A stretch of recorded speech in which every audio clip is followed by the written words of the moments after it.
Good morning everyone. तो I hope you are well and good.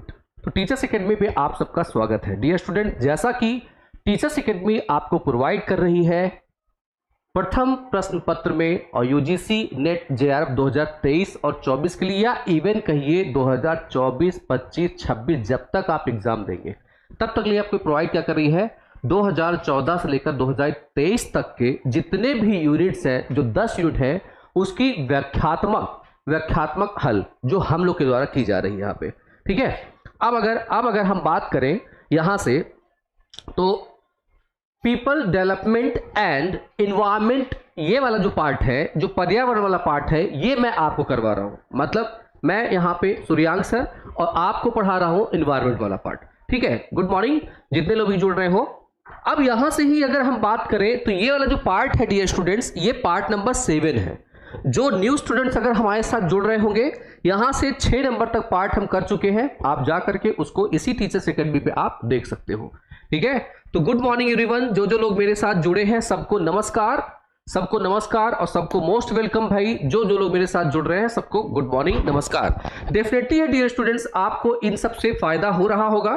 ठीक है। अगर आपको फायदा हो रहा है तो प्लीज आप भी क्या करिए, थोड़ा सा इस वाले पार्ट को जो हमारा चल रहा है, इसको आप और लोग को भी शेयर कर दीजिए, लाइक कर दीजिए। ठीक है। बस आपसे और हम कुछ नहीं मांगते, क्योंकि ये सब फ्री ऑफ कॉस्ट है आपके लिए। और अगर जिनको लगता है कि और डिटेल से हमें पढ़ना है, और डिटेल से अगर पढ़ना है, तो यहां पे आप चाहें तो 5 PM पर हर सैटरडे को, शनिवार को ही शनिवार को यहां पर एक मैराथन क्लास होती है 5 बजे से, आप देख सकते हो। उसके अलावा और डिटेल जिनको पढ़ना है तो चाहे तो यहाँ पे 999 रुपीज़ का सब्सक्रिप्शन है, आप ले सकते हो और उसे भी अपने कोर्स को 10 यूनिट को कंप्लीट कर सकते हो। ठीक है। चले, बिल्कुल सबको फायदा हो रहा है, ऑब्वियस है। क्योंकि देखिए, ये जो पार्ट मैं करवा रहा हूँ, ये जो पार्ट यहाँ से करवाया जा रहा है, ये हल करवाया जा रहा है, ये मैंने शुरू किया है। ठीक है। टीचर अभी जितने भी अगर आप देखोगे यूट्यूब पे कहीं नहीं स्टार्ट हुआ है, और टीचर्स एकेडमी पे भी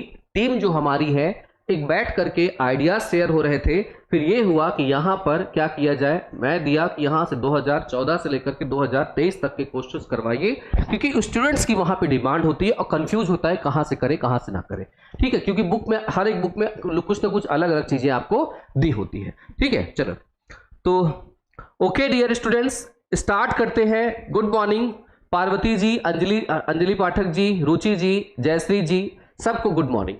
तो स्टार्ट करते हैं अपने फर्स्ट क्वेश्चन में। क्वेश्चन है, आज से क्वेश्चन थोड़ा डिफिकल्ट है, याद रखिएगा, क्योंकि ये 2020 के क्वेश्चन है।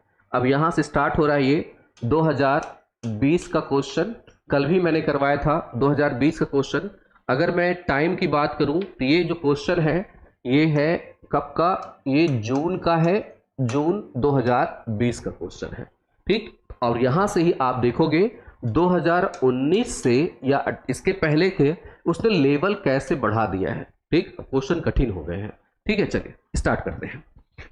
यहां से, वर्तमान में कार्बन डाइऑक्साइड के वार्षिक उत्सर्जन के आधार पर महादेश के सही अवरोही क्रम की पहचान कीजिए। और एक इंफॉर्मेशन आप सबके लिए है, जो इस लेक्चर को देख रहे होंगे, जो लोग भी पेड एडमिशन लिए हुए हैं, जिनका पेड बैच है, उस पेड बैच में अब 2 क्लासेस आपकी होनी है। कल जैसा मैंने आपसे कहा था कि इसके जो भी शिकायतें थी यूजीसी नेट के लिए, वहां मैं दूर कर दूंगा। तो यहां पर अब आपको इन्फी मैम की क्लास भी, यहां पे कंप्यूटर साइंस वाली जो आईसीटी वाली है, वो मिलना स्टार्ट हो जाएगी। और उसके अलावा शिवम सर की भी क्लास आपको होती है, और 2 क्लासेस जो है वो कंटिन्यू चलेगी। ठीक है। 2 क्लासेस कंटिन्यू चलती रहेगी।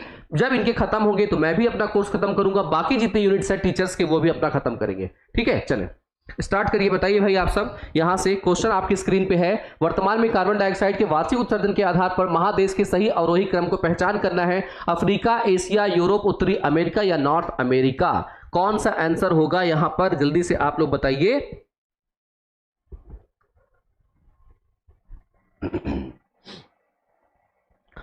चलिए, यहां पे अगर हम बात करें डियर स्टूडेंट्स, याद रखिएगा, जब इसको हम यहां पे कर रहे हैं इन वाले पार्ट में, यहां से आपसे पूछा क्या क्या है, वार्षिक उत्सर्जन के अवरोही क्रम में पूछे हैं।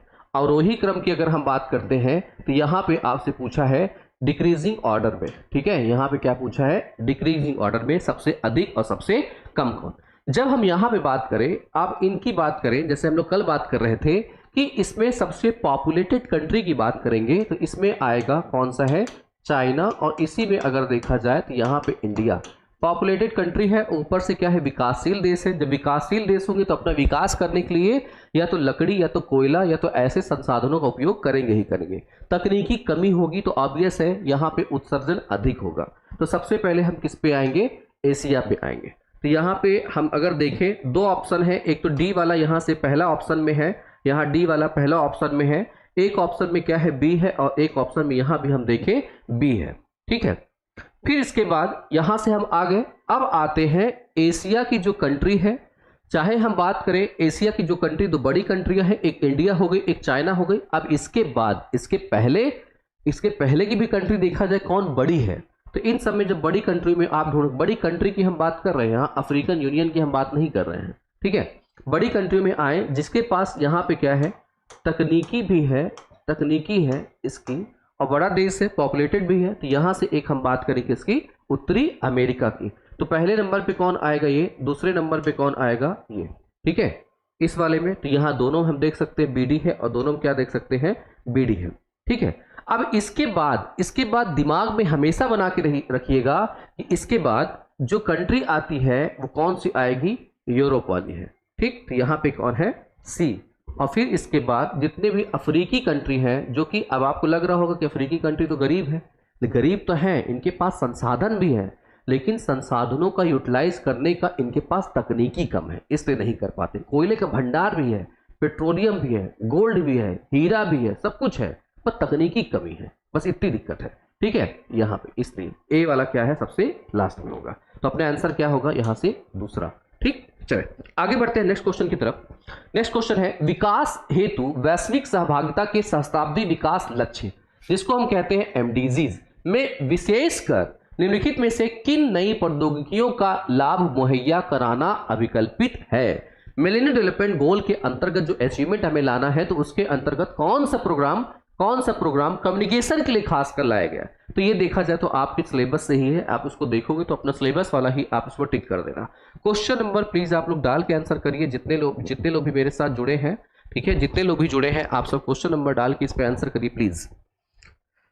चलिए, सूचना और संचार, कृत्रिम प्रज्ञा मतलब आर्टिफिशियल इंटेलिजेंस, नाभिकीय प्रौद्योगिकी, न्यूक्लियर टेक्नोलॉजी या ठोस अपशिष्ट उपचार प्रौद्योगिकी, solid waste treatment technology, which is. तो जब आप डियर स्टूडेंट्स एमडीजीज के पूरे प्रोग्राम आप पढ़ रहे होगे, जब एमडीजीज के पूरे प्रोग्राम आप पढ़ रहे होगे, तो इसी में अगर आप जाएंगे तो कहता है कि सबका साथ और सबका विकास चाहिए। सबका साथ चाहिए, तो सबका साथ कब चाहिए, मैं यहाँ पे मोदी जी को कोट करूंगा, सबका साथ अगर आपको चाहिए तो अब ऑब्वियस है आपको उनसे बात करनी पड़ेगी, कम्युनिकेट करना पड़ेगा। जब कम्युनिकेट करेंगे आप, कम्युनिकेशन, और कम्युनिकेशन जैसे एग्जांपल लो मैं यहाँ से, मान लीजिए कि मैं यहाँ पे बैठा हूँ, ये प्रयागराज है, चाहे आप लखनऊ हो, चाहे कानपुर हो, चाहे झांसी हो। ठीक है, अब इनमें से बैठे हुए लोग को अगर हमें कम्युनिकेट करना है तो ऑब्वियस है, आज सोच सकते हैं आपके मोबाइल फोन इंटरनेट का कितना बड़ा जमा हो चुका है। इसके अलावा भारत देश के अन्य राज्यों में अगर आप कम्युनिकेट करना चाहें, जैसा कि आपने G20 देखा है, या इसकी इंपॉर्टेंस आपने सबसे बेहतर कहाँ देखी होगी, सबसे बेहतर देखा है कोविड के टाइम में।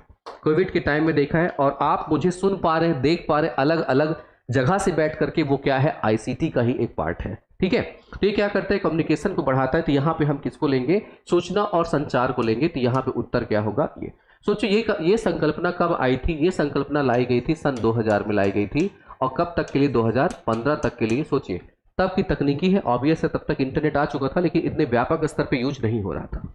ठीक है, चले आगे देखा जाए। फिर इसमें से आपको क्वेश्चन बताना है, प्राकृतिक स्रोतों से निम्नलिखित में से किस प्राथमिक प्रदूषण का वैश्विक उत्सर्जन भार की दृष्टि से सर्वाधिक होता है। The global emission by weight of following primary pollutants from natural resources maximum in the case of, किस केस में होगा, nitric oxide, carbon monoxide, methane and carbon dioxide. इसको बताना है आप लोग को। ठीक है, वैश्विक स्तर पे सबसे अधिक करवानी है, तो कौन सा हो सकता है आंसर, यहाँ पे जल्दी से बताइए आप सब।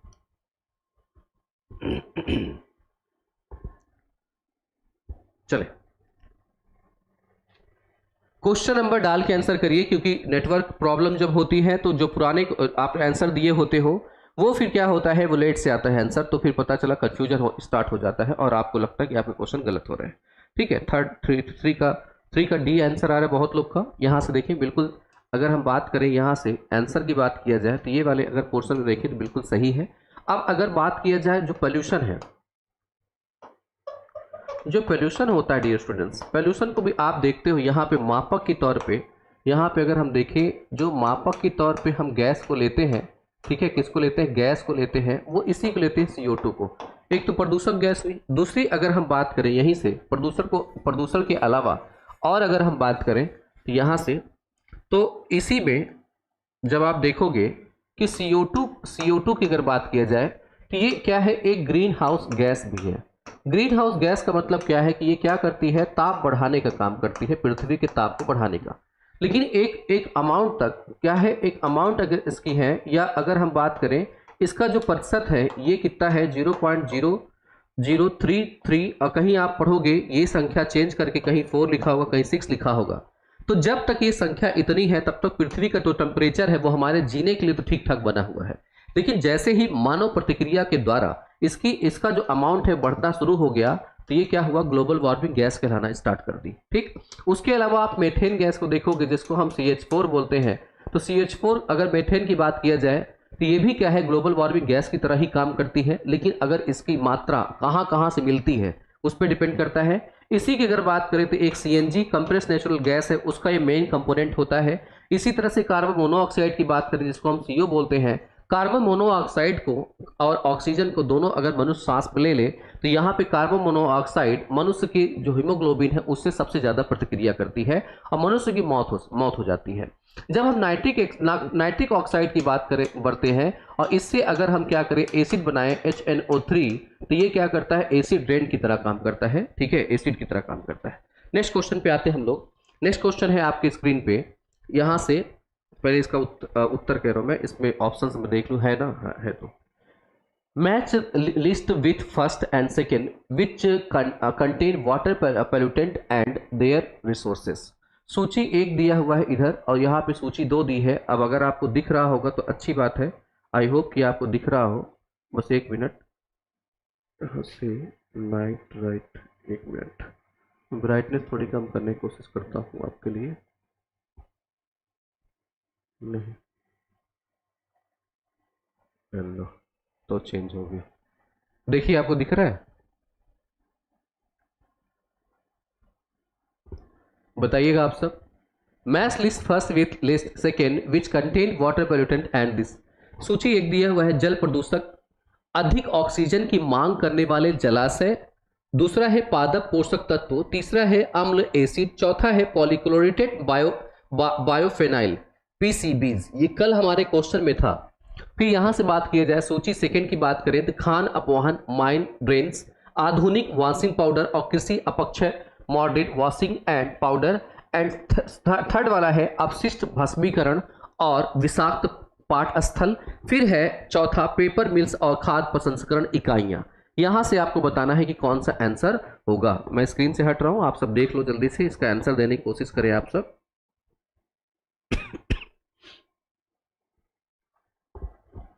पहले आप देख लीजिए, फिर क्वेश्चन पे आएंगे, फिर ऑप्शंस पे आएंगे। जिनका अगर सही होता है तो आप क्या करिए, A B C D का कौन कौन सा है, आप यहाँ पे चाहे नंबर लिख करके भी आप इसको डायरेक्ट सेंड कर सकते हो, या अभी मैं यहाँ पे आपको ओपन कर दूंगा इसमें। ठीक है, क्योंकि ऑप्शंस है इस पे ही स्क्रीन पे होना चाहिए था। ठीक है, यहाँ से देखें तो A का चौथा, A का चौथा, A का चौथा, A का चौथा, B का तीसरा है, B का फर्स्ट है, B का सेकेंड है, B का थर्ड है, C का थर्ड सेकेंड, C फिर यहाँ C का थर्ड, C का फर्स्ट, C का फर्स्ट, D का फर्स्ट, D का सेकेंड, D का थर्ड एंड D का 2। ठीक है, तो एक बार आप इसको फिर से देख करके इसको आप आराम से कर लीजिए।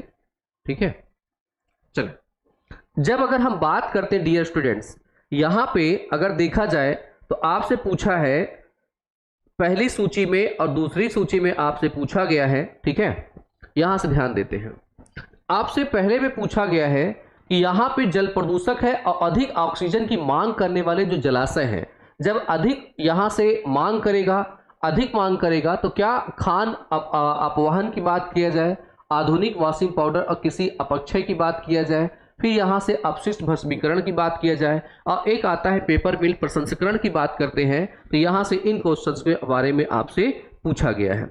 जब अगर हम बात करते हैं यहां से अधिक मांग करने वाले ऑक्सीजन की, इसके देखें तो जो कहता है कि एक पार्ट बात करता है जिसको कहता है बीओडी और एक पार्ट करता है इसको सीओडी वाला कॉन्सेप्ट आता है। अब इसी में अगर देखा जाए तो कहता है कि कार्बनिक जो कंपोनेंट्स हैं, जो ऑर्गेनिक कंपोनेंट्स हैं, अगर उनकी मात्रा ज़्यादा होगी, उनकी मात्रा जल में अगर क्या होगी, ज़्यादा होगी, तो यहाँ से शैवाल क्या करेंगे, इनको सड़ाने गलाने का काम करना स्टार्ट करेंगे। जब इन सब में आप उठाकर देखोगे तो हमारा एक ऐसा पेपर मिल है और खाद्य प्रसंस्करण इकाइयां होती हैं जो कि पानी में अगर ये कार्बनिक मटेरियल्स ज़्यादा, ऑब्वियस है, जो पेपर बनाए जाते हैं वो सड़ाए गलाए जाते हैं, ठीक है, और इनकी मात्रा कहीं ना कहीं जल में रह जाती है। जब जल में रह जाएगी तो कार्बनिक मटेरियल आएंगे और उनको सड़ाने गलाने का जो काम कर रहा है वो कौन कर रहा है, शैवाल कर रहा है। जब शैवाल करेगा तो जल में जो ऑक्सीजन की मात्रा है ऑब्वियसली उसकी डिमांड बढ़ जाएगी, ठीक है। तो इसलिए यहां पर जब आप इसको मैच करवा रहे होगे तो इस वाले में फर्स्ट, यहां पे ए वाले में हमारा क्या होगा, चौथा वाला आएगा, ठीक। फिर अगर देखा जाए पादप पोषक तत्वों की अगर हम यहां से बात करें इसमें अगर हम बात करें तो यहां से खाद्य अपवहन, आधुनिक वॉशिंग पाउडर और किसी अपक्षय, अपशिष्ट भस्मीकरण और विषाक्त पाटन। जब यहां से देखिए पादप पोषक तत्व, प्लांट न्यूट्रिएंट्स, ठीक है। अब एक आता है अम्ल एसिड, यहां से देखा जाए एक आता है पॉलीक्लोरेटेड बाइफेनॉल। जब हम देखें पादप पोषक तत्वों की बात किया जाए, यहां से खान अपवहन तो ये नहीं, यहां से नहीं, आधुनिक वॉशिंग पाउडर और किसी, तो यहां से जो आधुनिक वॉशिंग पाउडर है इस पे अगर आप देखोगे, आपको चाहे प्रैक्टिकल कर लेना, जब आप प्रैक्टिकल करने पे आओगे, जो पेड़ पौधा या घर में गमला होगा उसमें क्या करो, जो पानी ले लो और पानी के साथ वॉशिंग पाउडर लेकर उसे घोल दो। घोलने के बाद आप क्या करो, उसको उसमें पोर कर दीजिए। उसमें पोर कर देंगे, आप देखेंगे कुछ समय बाद ये क्या होगी, इसकी मृत्यु हो जाएगी, ठीक है। तो इस वाले पार्ट में यहाँ से आधुनिक वॉशिंग पाउडर और किसी अपक्षय, जो modern washing powder and agriculture run of, मतलब कि क्या होती है, उनको जो कृषि क्षेत्र उनको भी क्या करता है, ये नुकसान पहुंचाता है। और रसायन तत्व अगर हमने उसमें डाल रखा है जो उसके अपशिष्ट आते हैं उनकी बात करते हैं, ठीक है। तो यहाँ पे बी वाले का हमारा क्या हो जाएगा, यहाँ से सेकेंड हो जाएगा, ठीक है, बी वाले का सेकेंड हो जाएगा। अब आते हैं अम्ल एसिड की बात किया जाए। जब हम लोग बात करते हैं अम्ल एसिड में, यहाँ से तो अम्ल एसिड की अगर बात करते हैं तो इसमें आप देखें खान अपॉन माइन ड्रेनेज, जो माइन ड्रेनेज है, जो इनसे निकला हुआ जो अपशिष्ट है, यहाँ से जो अपशिष्ट है, इस अपशिष्ट के आप क्या करें, इसमें अगर जल या वर्षा का जल अगर मिलता है तो वो किस में कन्वर्ट होता है, ये एसिड में कन्वर्ट होते हैं, ठीक है, एसिड में कन्वर्ट होते हैं। तो यहाँ से हम सी की बात किया जाए तो फर्स्ट वाला पार्ट आएगा। एक जो आपको बहुत इंपॉर्टेंट पार्ट है डी वाला, पॉलीक्लोरेटेड बाइफेनॉल। अगर आप देखोगे जो पार्ट नंबर 6 हम कर रहे थे उसमें एक अकेला क्वेश्चन ये आया था, पूछा गया था इससे कि ये प्रदूषक कहाँ मिलता है। तो इन प्रदूषक की अगर हम बात करते हैं यहाँ से डी वाले की, तो यहाँ से देखिए आधुनिक डी वाले की अगर बात किया जाए, किससे मैच नहीं किया है मैंने अभी, ये हो गया है, ये हो गया, हाँ, यहां से आधुनिक अपशिष्ट, ये है अपशिष्ट भस्मीकरण, मुझे लगा यहाँ फर्स्ट लिखा है तो मैंने फर्स्ट तो मैच नहीं कराया, ठीक है। अपशिष्ट भस्मीकरण और विषाक्त पाटन स्थल, कल हमने देखा था कि इसके लिए पूछा गया तो उसमें 4 ऑप्शंस दिए थे, 4 ऑप्शंस पूछा था कौन सा नहीं होगा, ठीक है, क्वेश्चन पूछा गया था, आपको अगर याद होगा, अगर नहीं याद है कल का भी देख लीजिएगा। आज की अगर बात करें तो ये अपशिष्ट भस्मीकरण, जो अपशिष्ट होते हैं अगर उनको हम जलाते हैं, उनका निस्तारण अगर ढंग से नहीं करते हैं, तब यहाँ पे ये जो पॉलीक्लोरेटेड बाइफेनॉल है ये बचे रह जाते हैं, ठीक है। 3 ऑप्शंस अलग अलग कल थे, आप उनको देख लीजिएगा।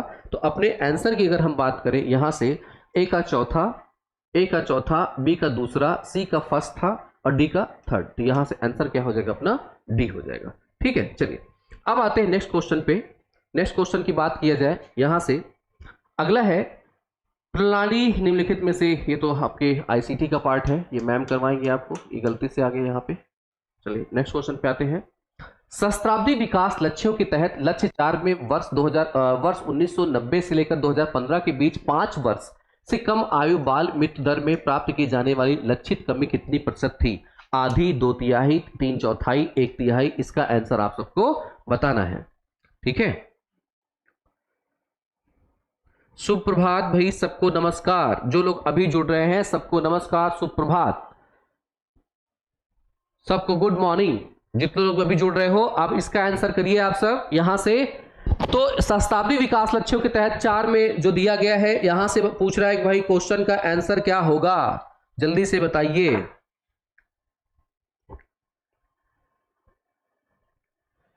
चलिए आंसर करिए। आई होप कि आप सब इसको सही कर पाएंगे, और नहीं कर पाएंगे तो कोई बात नहीं, मैं आपको अगली बार जब इसको मैं एसडीजीज एमडीजी अच्छे से पढ़ा रहा हूँगा तब आप मेरे साथ ये क्वेश्चन कर रहे होंगे अच्छे से, और उसको पूरी डॉक्यूमेंट में पढ़ाऊंगा।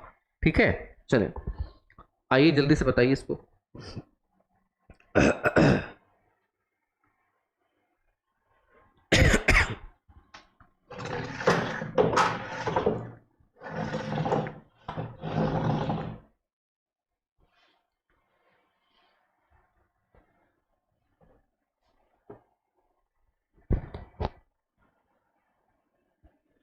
सिक्स का सी बहुत आंसर आ रहे हैं लोग के।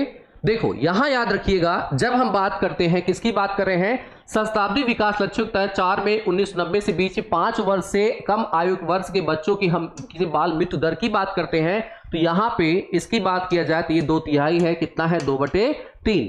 कभी कभी आपसे परसेंटेज पूछा जाएगा तो इसको परसेंटेज में भी कन्वर्ट कर सकते हैं, मल्टीप्लाई करके यहां से 66 लगभग 67 या 66% लगभग आएगा। ये पूछा जाता है क्वेश्चन आपसे। ठीक है, जब मैं पूरा एमडीजीज आपको पढ़ाऊंगा यहीं पे यूट्यूब पे, एमडीजीज के पूरे डॉक्यूमेंट्स में पढ़ाऊंगा, 300 से 400 पेज का है, वो आपको पढ़ना नहीं है। जो मैं पढ़ाऊंगा 2-4 पेज का होगा, उसी आप पढ़ लोगे, यहाँ से आपका काम बन जाएगा। लेकिन यहाँ पे क्वेश्चन अब क्या कर रहा है, यहाँ से 2020 से क्वेश्चन अंदर घुस के पूछना स्टार्ट किया गवर्नमेंट एग्जामिनर ने। ये डेफिनेटली है, जब ये क्वेश्चन आया होगा बच्चों को हवा भी नहीं लगेगी कि ये आया कहाँ से है। जब इसके आप 400-500 पेज के डॉक्यूमेंट पढ़ोगे तब वहां से लगेगा अच्छा यहाँ से क्वेश्चन थे। ठीक है, चलो आगे बढ़ते हैं हम लोग यहाँ से। अब 1 मिनट रुके रहिए, मैं इसको ऊपर कर दूं तब आपको दिखाई देगा। यहाँ से आपको बताना है, एक तरफ क्या है, लिस्ट 1 है, उत्सर्जित प्रदूषक है, और एक तरफ क्या है, यहाँ से पर्यावरण पर क्या प्रभाव पड़ेगा वो बता रहा है। Carbon dioxide, carbon monoxide, nitrogen की ऑक्साइड, बेंजीन और हाइड्रोकार्बन, ये यहाँ पे तत्व दिए गए हैं। इधर जो मैच करवाना है, यहाँ से फॉर्मेशन ऑफ एसिड अम्ल वर्षा का निर्माण होता है, विषैले तथा कैंसर कारक पदार्थ बनते हैं, विषैले तथा श्वसन संबंधी रोग का कारण बनते हैं, एक ग्रीन हाउस गैस के रूप में वैश्विक तापमान क्यों बढ़ाता है। अगर आपने मुझसे पढ़ा होगा, इसको आराम से अगर आप करोगे तो डेफिनेटली बता रहा हूं इसके आंसर को आप निकाल ले जाओगे। ठीक है, जब इसके आंसर की आप बात करेंगे यहां से, तो इस पे अगर देखोगे तो ये मैच करवाना है।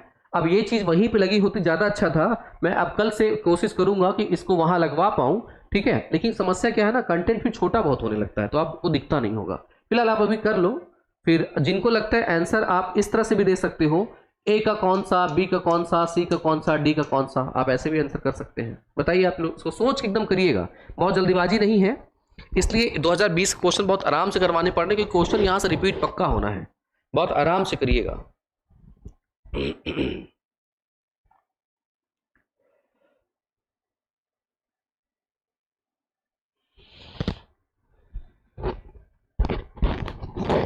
एकदम सोच के करिएगा, आ जाएगा। ठीक है, देखिए एग्जाम में कैसे क्वेश्चन पूछे जाते हैं, अगर आपने पहले से पढ़ रखा है तब आप देखिए कितने अच्छे क्वेश्चन कर पाएंगे। बिल्कुल आप सोच के करिएगा, जो जो कॉन्सेप्ट आप जानते हैं वो करके देखिए आप। जब अगर हम बात करें, सबसे पहले आपने गैस सुनी है, कार्बन डाइऑक्साइड सुन रखा है, तो कार्बन डाइऑक्साइड के लिए एक ही विचार आपके दिमाग में आना चाहिए, एक विचार आपके दिमाग में आना चाहिए कि यार इन सब में से गैस क्या करती होगी। तो आप सब जानते हैं एक ग्रीन हाउस गैस के रूप में क्या करती, वैश्विक तापमान को क्या करती है, बढ़ा देती है। क्या करती है, वैश्विक तापमान को ये बढ़ाती है। इसका मतलब है कार्बन डाइऑक्साइड की अगर हम बात करें तो यहाँ से चौथा ये मैच करना चाहिए, फर्स्ट का चौथा। अब जब आप आंसर पे आओगे तो यहाँ पे आप देख सकते हो कि इन सब में क्या है, फर्स्ट का चौथा ये है, इसका मतलब फोर्थ वाला ऑप्शन क्या हो जाता है, गलत हो जाता है। फिर इसके बाद आप जब फिर आगे बढ़ोगे यहाँ से नेक्स्ट क्वेश्चन, इस पे कार्बन मोनोऑक्साइड की बात करेंगे तो कार्बन मोनोऑक्साइड के लिए मैंने कुछ चीजें बताई हैं, यहां से मैच करवाने की कोशिश करिए। रुचि जी ने ए का चौथा बताया है, बी का थर्ड बताया, सी का फर्स्ट और डी का फर्स्ट सेकंड बताया हुआ है। बाकी लोग भी आंसर करने की कोशिश करें, तब समझ में आएगा कि हाँ और लोग का भी सही हो रहा है। बताइए भाई। अब देखिए, जब हम लोग ने बात किया कार्बन मोनोऑक्साइड की, अभी भी बताया है कि हीमोग्लोबिन से क्या करेगा, अगर ये रिएक्ट करेगा तो विषैला तथा श्वसन संबंधी रोगों का ये कारण बनता है। हमारे इसमें अगर सांस में जाता है तो क्या करेगा, विषैला तथा श्वसन संबंधी रोग लाएगा। और अगर हम लोग हीमोग्लोबिन से क्या करें, प्रतिक्रिया बहुत तेजी से करता है, ठीक है। तो ये क्या हो जाएगा, अपना बी का थर्ड हो जाएगा। अब आता है नाइट्रोजन के ऑक्साइड और बेंजीन। तो नाइट्रोजन के ऑक्साइड को मैंने आप सबको अच्छे से पढ़ा रखा है कि ये क्या करता है, यहाँ पे अम्ल वर्षा का निर्माण करता है। तो नाइट्रोजन के ऑक्साइड भी अगर आपने पढ़े हैं तो यहाँ सी का फर्स्ट हो जाएगा। अब ये बच्चा बेंजीन और हाइड्रोकार्बन्स, तो ये क्या है, बेंजीन और हाइड्रोकार्बन्स क्या करेंगे, हाइड्रोजन और कार्बन, मतलब यहाँ पे इस तरह से हाइड्रोजन और कार्बन साथ में लगे होते हैं। जैसे मिट्टी के तेल अगर बात करें, पेट्रोल की बात करें, इन सब की बात करें, ये विषैले तथा कैंसर कारक पदार्थ बनाते हैं, यहाँ से ये हो जाएगा। अब इसमें आंसर की बात किया जाए तो जिनका है ए का चौथा होगा उनका सही होगा, और यहाँ से बी का थर्ड वाला सही होगा, और यहाँ से देखा जाए तो सी का फर्स्ट वाला सही होगा, और डी वाला सेकेंड वाला सही होगा, और डी वाला क्या होगा, सेकेंड वाला सही होगा। अब जिनका है मैच करवा लीजिए। अब जैसे कि ऊपर इनका आया था, ए का चौथा, बी का थर्ड, सी का फर्स्ट, डी का सेकेंड, बिल्कुल सही है रुचि जी, बिल्कुल बहुत अच्छे। सबसे पहले आंसर मैं अच्छा आपने दिया था, बिल्कुल बहुत अच्छे, मैं देख लेता हूँ आपका आंसर, बिल्कुल ठीक है, चले गुड। यहाँ पे पार्वती रॉय जी आपने आंसर किया है, बहुत अच्छे। और जयश्री वर्मा जी ने भी किया था, रुचि जी ने भी किया था, तो बिल्कुल सही है, ठीक है। तो डी हाँ पार्वती जी आपका सही है। चलिए आगे बढ़ते हैं लोग, यहाँ से देखते हैं नेक्स्ट क्वेश्चन पे। नेक्स्ट क्वेश्चन है आपकी स्क्रीन पे, देशों, देखिए कितने लेंदी क्वेश्चन पूछे जाते हैं। अब 1 घंटे में स्क्रीन पे पढ़ना करना है, तो इसका मतलब प्रैक्टिस ज्यादा चाहिए। देशों के वैश्विक कार्बन डाइऑक्साइड उत्सर्जन में निम्नलिखित का योगदान के अवरोही क्रम में सही क्रम की पहचान करना है। अब ये क्वेश्चन कल था, अगर आपने इसको पढ़ा होगा तो बिल्कुल कर लेंगे। यूएसए, चीन, रूस, भारत, जापान, इसमें से बताना है कौन सा होगा। हमने कल पढ़ा हुआ है। आप इसका आंसर, मैं आशा करता हूं कि आप इसका आंसर सही करेंगे, ठीक है। मैं आशा करता हूं इसका आंसर आप सही करेंगे, बिल्कुल बताइए जल्दी से यहाँ पे।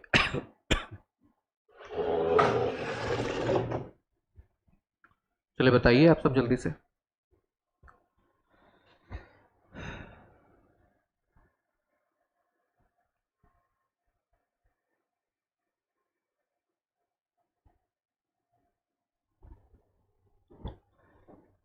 तो कल हम लोग जब कर रहे थे तो आप में से शायद आप रुचि जी आपने ही शायद आंसर किया था, मुझे याद नहीं आ रहा है।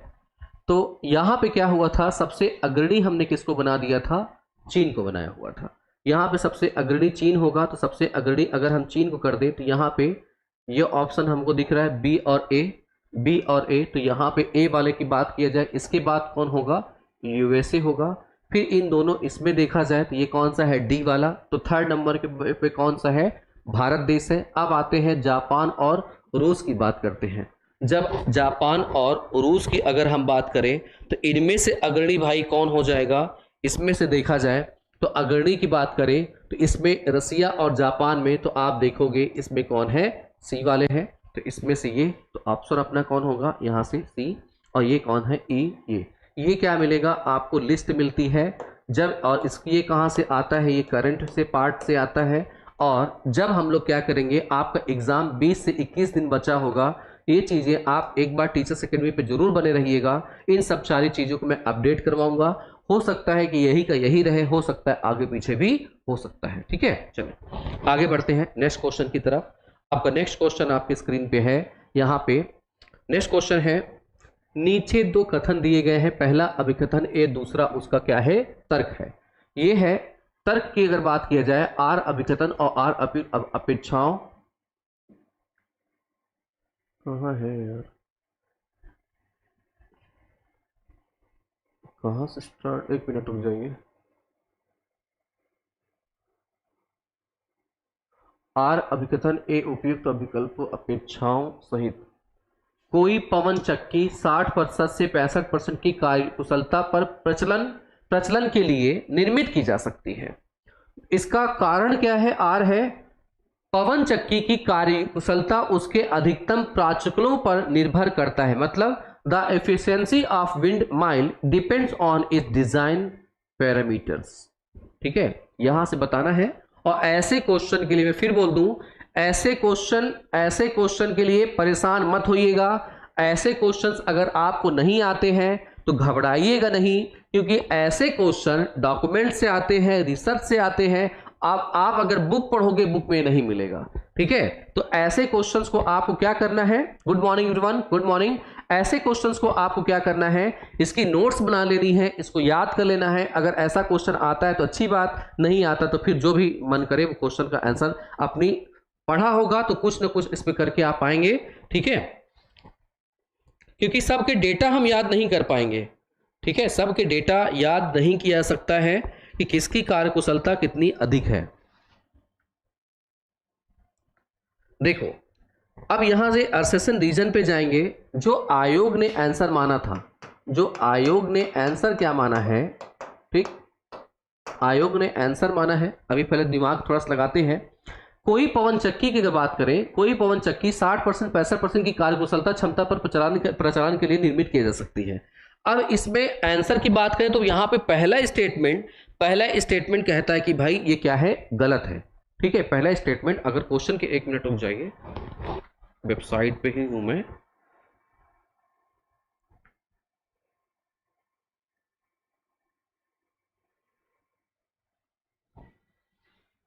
नहीं, देखिए यहां पे अगर हम आयोग के आंसर की बात करें, उसने क्या किया, फर्स्ट वाले स्टेटमेंट को कहा कि ये क्या है, रॉन्ग है।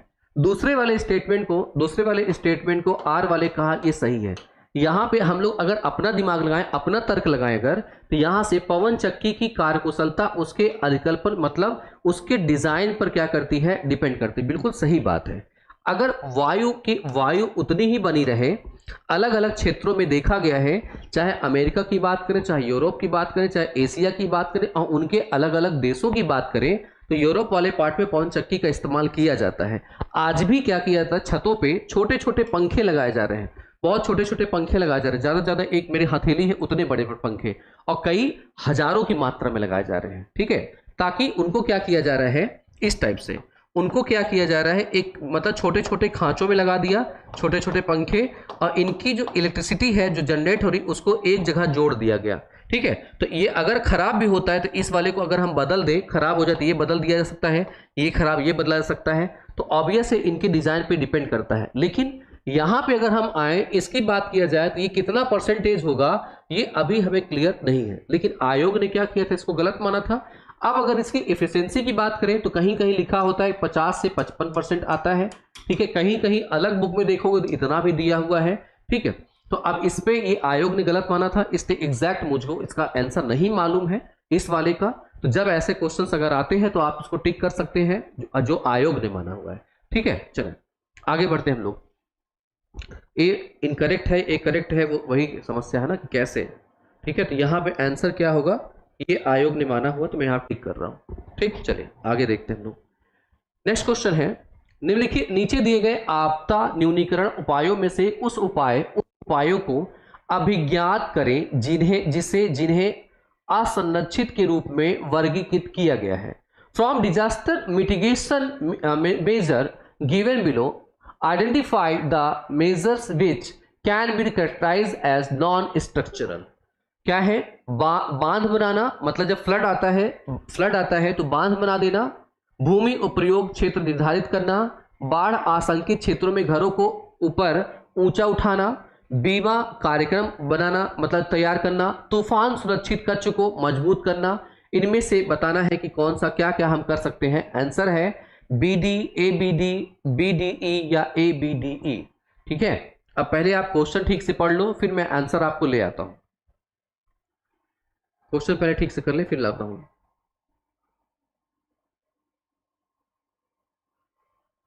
चलिए बताएं जल्दी से आप लोग आंसर।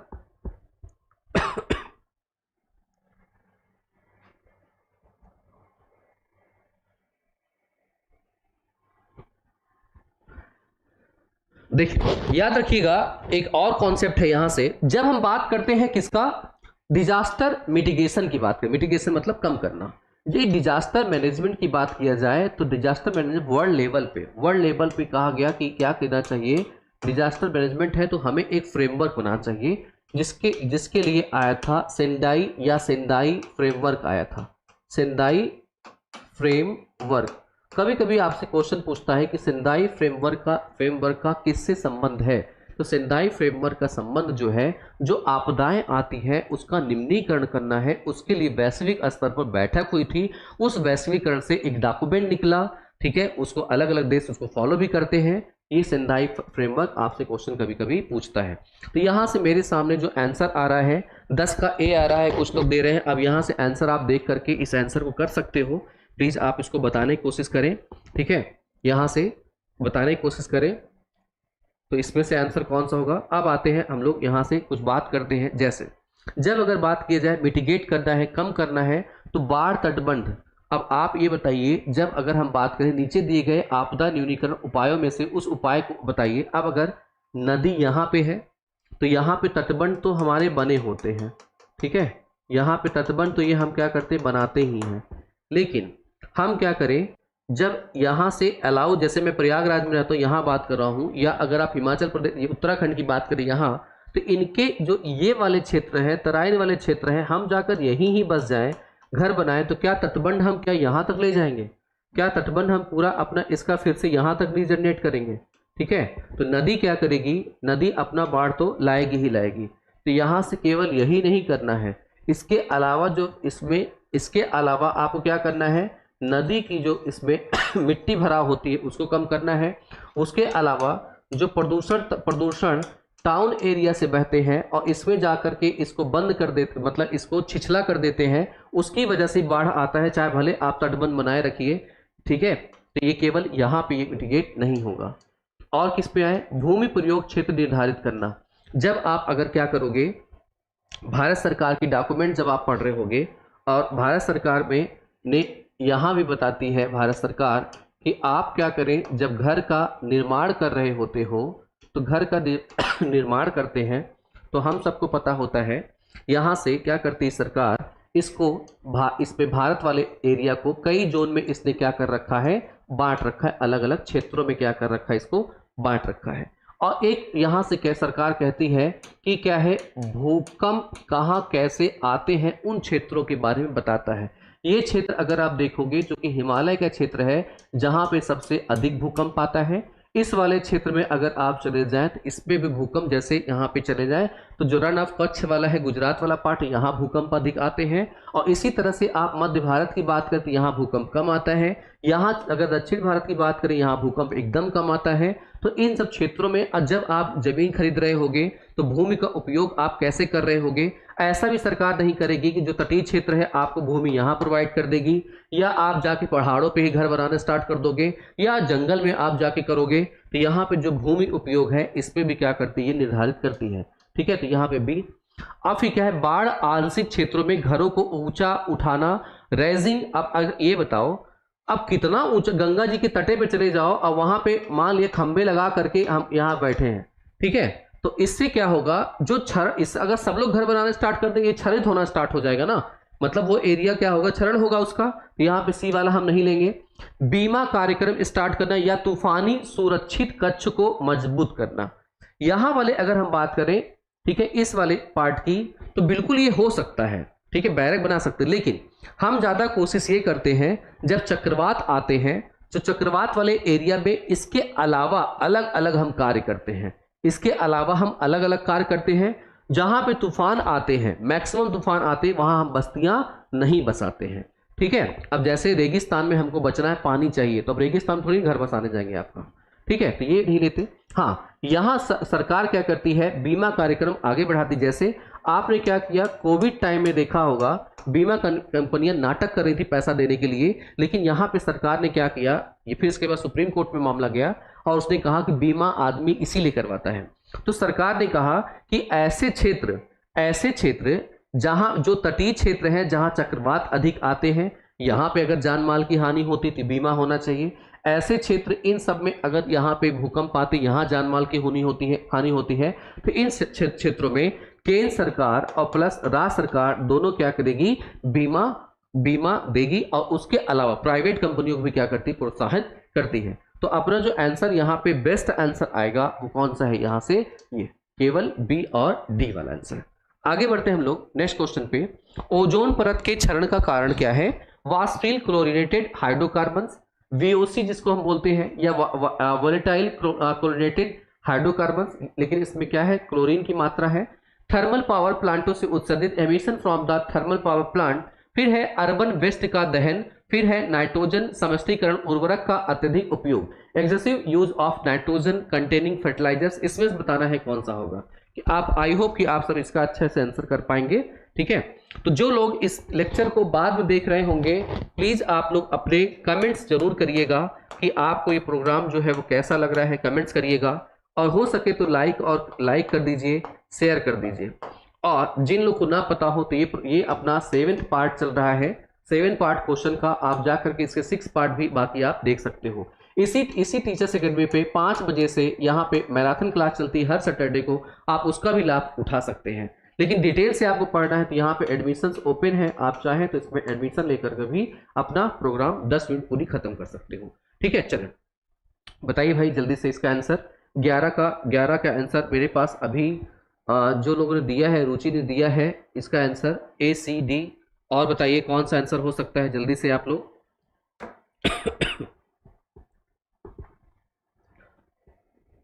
बताइए भाई जल्दी से।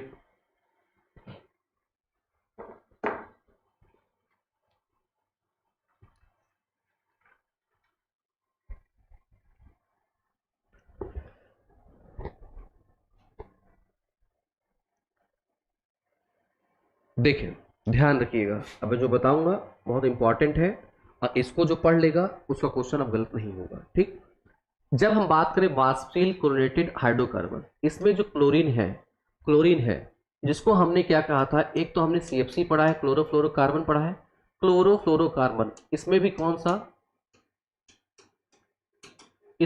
सा क्लोरीन क्या करती है, ये ओजोन लेयर से क्या करती, रिएक्ट करके इसको नुकसान पहुंचाना स्टार्ट करती है।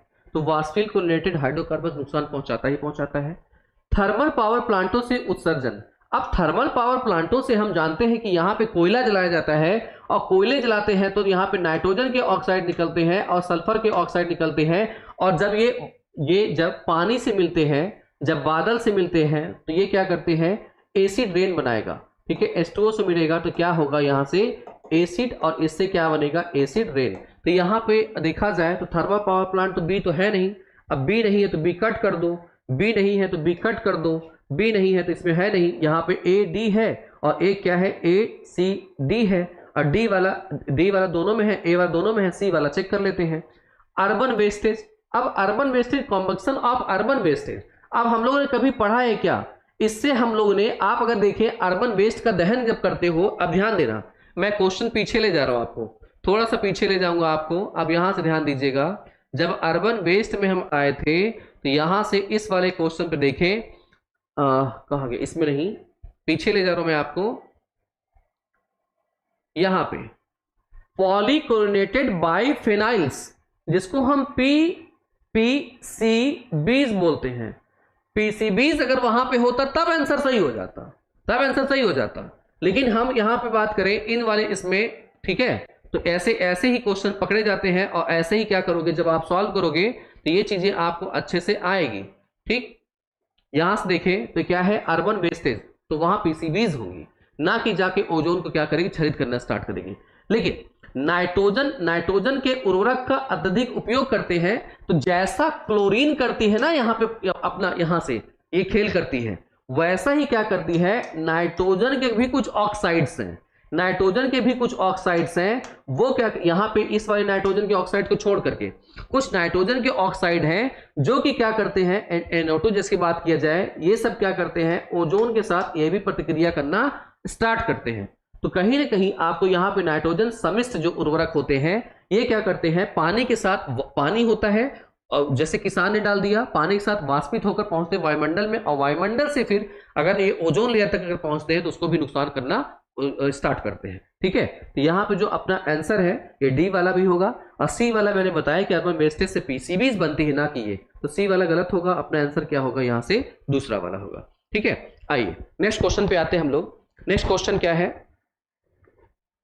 निम्नलिखित में से ऐसा कौन सा मुद्दा नहीं है जिसका सहस्त्राब्दी विकास लक्ष्यों के साथ संबंध हो। ठीक है, इसमें से कौन सा है जो कि सहस्त्राब्दी विकास लक्ष्यों संबंध नहीं है, जल्दी से आप बताइए।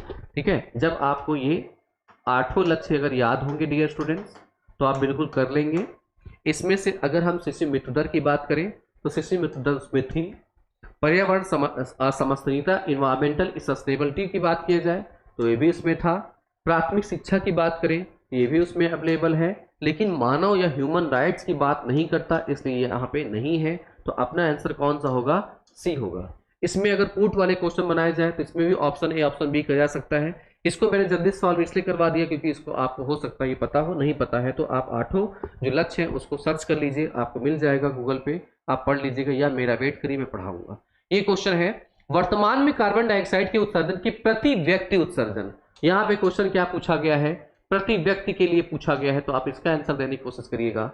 योगदान देने वाले देशों का अवरोही क्रम की पूछा है। ठीक है, अवरोही, एक होता है आरोही, एक होता है अवरोही। ठीक है, identify is the correct sequence of countries in decreasing order.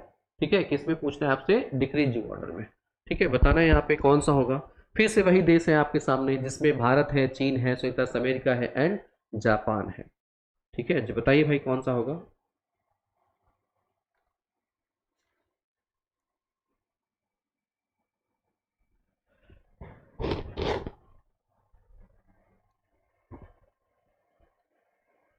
प्रति व्यक्ति पूछा है।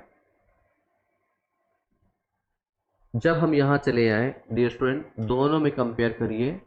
ठीक है, भारत देश की जनसंख्या, इनकी जनसंख्या सबसे अधिक है तो सबसे पीछे होंगे ये लोग। ठीक, इसमें चले आइए, यहाँ पे इसमें चले आइए।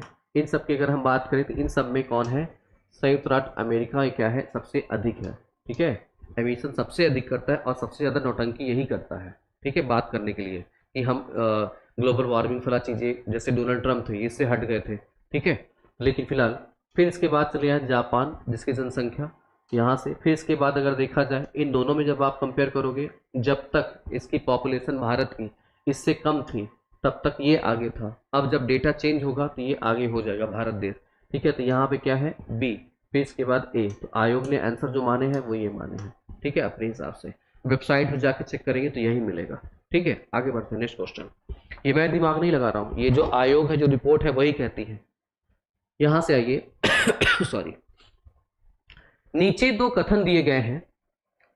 अब इसमें से एक एसेशन है, दूसरा रीजन है। ए है, समकालीन पर्यावरण चर्चाओं में बड़े हाइड्रो पावर प्लांटों पर लघु हाइड्रो पावर प्लांटों की वरीयता दी जा रही है। क्यों दी जा रही है, इसका कारण कह रहा है बड़े हाइड्रो पावर प्लांटों की तुलना में लघु हाइड्रो पावर प्लांटों की स्थापना में कम पूंजी लगती है। क्या ये बात सही है, आप इसको देख करके जल्दी से बताइए। 14th वाले में आंसर कौन सा होना चाहिए। ठीक है, जल्दी से बताइए।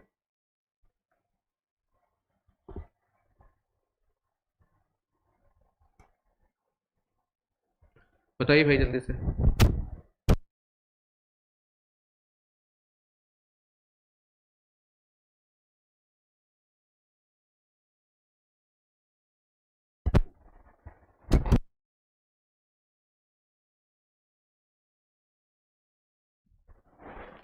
चलिए, तो इसका आंसर आप सब दे पा रहे होंगे।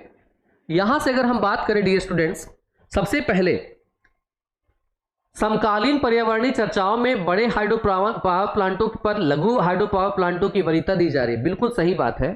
ठीक है, ये बात भी बिल्कुल सही है कि हाँ बिल्कुल दिया जा रहा है। ठीक है, दिया क्यों जा रहा है, इसका कारण है बड़े हाइड्रो पावर प्लांटों की तुलना में लघु हाइड्रो पावर प्लांटों की स्थापना में कम पूंजी लगती है। क्या कम पूंजी लगती है, इस वजह से दे रहे हैं। क्या कम पूंजी लगती, बात तो सही है कि भाई इसमें जो पावर प्लांट है उसमें कम पूंजी लग रही, बिल्कुल सही बात है। क्या इसका सही कारण है, तो नहीं, इसका सही कारण नहीं होगा। तो यहां पे स्टेटमेंट की बात किया जाए, ए स्टेटमेंट क्या है, सही है। आर की बात करें, सही है, लेकिन आर इसकी सही व्याख्या नहीं करता है। क्यों नहीं करता, अब यहां से सुनते हैं क्यों। आइए, जब देखा जाए ऐसा इसलिए है डियर स्टूडेंट्स, यहां से मैंने अभी भारत का एक मैप बनाया था आप सबके सामने। यहां से जब अगर हम बात करें भारत देश की, तो भारत देश के इन सब पार्ट में चाहे आप हिमालय पर्वत की बात करें, इस वाले पार्ट में यहाँ पे हिमालय पर्वत है, हिमालय पर्वत से इस वाले पार्ट की बात करें तो ये है उत्तराखंड वाला पार्ट है। यहाँ से नदी आती है गंगा नदी, गंगा रिवर। तो गंगा रिवर पे आपने देखा होगा बड़े हाइड्रो पावर प्लांट्स बनाए गए हैं। इसी तरह से यहाँ की बात की जाए, दामोदर नदी है, यहाँ पे भी बड़े हाइड्रो पावर प्लांट्स बनाए गए हैं। यहाँ पे अगर बात करोगे आप, सतलज नदी है, यहाँ पे बड़े हाइड्रो पावर प्लांट्स बनाए गए हैं। लेकिन इधर चले आइए नॉर्थ ईस्ट में, जब आप चले जाओगे, जिसमें अगर हम देखें तो एक प्रदेश है जिसको हम बोलते हैं अरुणाचल प्रदेश की बात किया जाए, तो अरुणाचल प्रदेश की अगर बात करें तो यहाँ पे क्या है, इस तरह से पहाड़ियाँ अलग अलग सीरीज में बनी हैं। अब यहाँ से ऑलरेडी रिवर्स आती हैं, अब इनकी ऊंचाई काफी ऊंचाई से गिरती हैं। तो यहाँ पे हम देखते हैं कि छोटे छोटे रिवर्स जो आ रही हैं, अगर इनका इस्तेमाल करना है तो हमें क्या करना है, छोटे छोटे पावर प्लांट लगा करके इनका भी इस्तेमाल बिजली उत्पादन में हम कर सकते हैं। क्योंकि पहाड़ी एरिया है, इन पे अगर हम यहाँ पे बृहद नदियाँ नहीं हैं, ब्रह्मपुत्र के अलावा बृहद नदियाँ अगर नहीं है, क्योंकि यहाँ पे अगर हम वाटर सोर्स की बात करें तो यहाँ पे ऐसा कोई भी यहाँ पे हिम जो पर्वतों पर जो बर्फ जमा होती है, यहाँ पे इस साइड ऐसा नहीं होता है।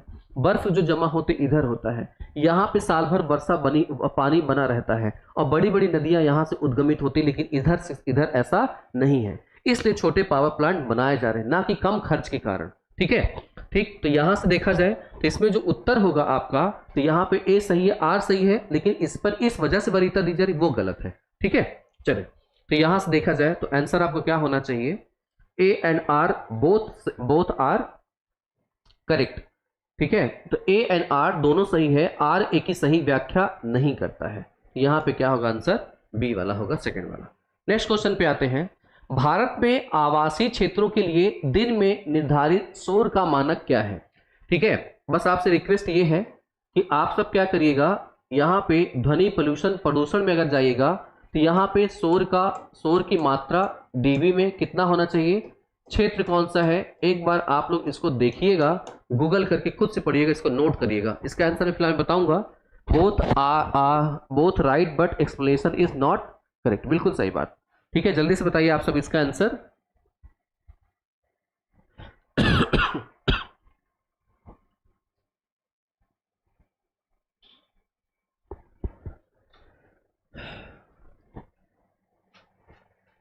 देखिए, जब अगर डी स्टूडेंट्स हम यहां बात कर रहे होते हैं, भारत में आवासीय क्षेत्र पूछा है। ठीक है, आवासीय क्षेत्र, एक ये तो है आवास की बात किया जाए, आप अगर जहां पे रूम लेते होगे पढ़ने के लिए, रहने के लिए, तो आप सोचते हैं कि यहाँ पे क्या बनी रहे, शांति बनी रहे।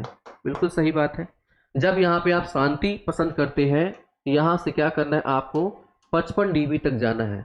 रात्रि में भी शांति बनी रहे, गाड़ी वाड़ी कम चले, तो रात्रि में कितना होना चाहिए, इसमें यहाँ पे 45 dB होना चाहिए। जब अगर आप हॉस्पिटल इन सब के एरिया की बात करें, जहाँ स्कूल खुला होता है, वहाँ पे इनसे कम चले जाइए, 45 dB से भी क्या करना है, नीचे चले जाइए।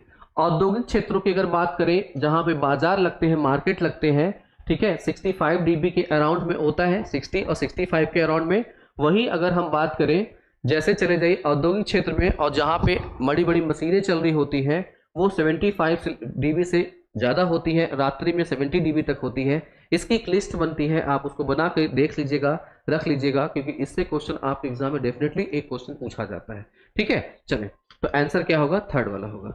आगे बढ़ते हैं हम लोग, आगे बढ़ते हैं। नेक्स्ट क्वेश्चन है, भारत में उच्च अधिगम के प्राचीन केंद्र के रूप में तक्षशिला, ये तो क्वेश्चन उसमें से दे दिया बंदे ने। ठीक है, चलो आप लोग देखना इसका क्वेश्चन बाद में। यहाँ जाते हैं, निम्नलिखित में से कौन सा कृत्रिम बुद्धि आर्टिफिशियल इंटेलिजेंस के डोमेन से बाहर है।